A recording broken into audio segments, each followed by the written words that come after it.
La politique en temps réel sans montage. Vous voulez voir ce qui a vraiment été dit? Abonnez-vous maintenant. Hier, alors que les votes du Rassemblement national ont permis de faire voler en éclats la stratégie d'obstruction stérile de l'extrême gauche, c'est une victoire de l'agriculture française qui a été remportée. Si cette proposition de loi pour lever les entraves à l'exercice du métier d'agriculteur n'est pas parfaite, n'allant pas aussi loin que nous voudrions dans la fin des surtranspositions, elle représente incontestablement un progrès pour nos fermes qui ne peuvent plus longtemps supporter le fardeau normatif plus lourd que partout ailleurs qui leur est imposé.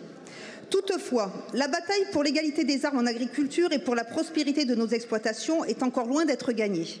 L'accord commercial avec le Mercosur, dont on nous assurait hier que l'opposition française allait l'enterrer, pourrait être adopté dans les mois qui viennent, faute pour notre gouvernement de réussir à réunir une minorité de blocage. Alors que la pression de l'Allemagne pour une ratification rapide s'accentue, je rappelle les propos de M. Merz le 7 mai dernier, selon lequel la voix de la France peine à se faire entendre, car lui, il espère une ratification rapide. Pour rappel, si cet accord venait à rentrer en vigueur, ce sont des filières entières qui vont être sacrifiées et dont l'indemnisation a déjà été prévue à Bruxelles pour solde de tout compte. 100 000 tonnes de bœuf au droit de douane réduit de plus de 80%, 180 000 tonnes de volailles, 180 000 tonnes de sucre et 650 000 tonnes d'éthanol totalement exonérées. Qui peut croire encore que de telles clauses peuvent laisser notre agriculture indemne? Promettez-vous à nos agriculteurs que la France fera échouer ce projet d'accord? Ou bien leur admettrez-vous qu'avec Emmanuel Macron, la France, second contributeur net au budget de l'Union européenne, est condamnée à l'impuissance politique? De plus, dans un contexte de libre concurrence avec des pays où elle est sans commune mesure avec la nôtre, la question du coût de la main-d'œuvre saisonnière reste brûlante. Pérenniser le dispositif TODE que nous demandions d'ailleurs depuis des années, comme nous l'avons fait dans le dernier budget, est un signal positif qu'il fallait bien sûr envoyer, mais qui ne résout rien dans le problème.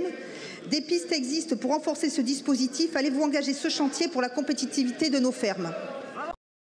Regardez cette vidéo. Ce que vous voyez ici est un projet citoyen créé grâce à l'engagement de personnes qui croiraient vraiment en une politique transparente et une documentation fiable. Si ce que nous faisons compte pour vous, soutenez-nous, partagez nos vidéos et aidez-nous à toucher le plus de monde possible.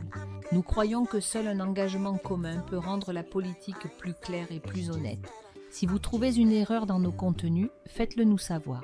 Ensemble, nous pouvons corriger l'imparfait et créer un espace pour un vrai dialogue ouvert. Ensemble, nous pouvons faire plus. Ensemble, nous pouvons changer la politique pour le mieux.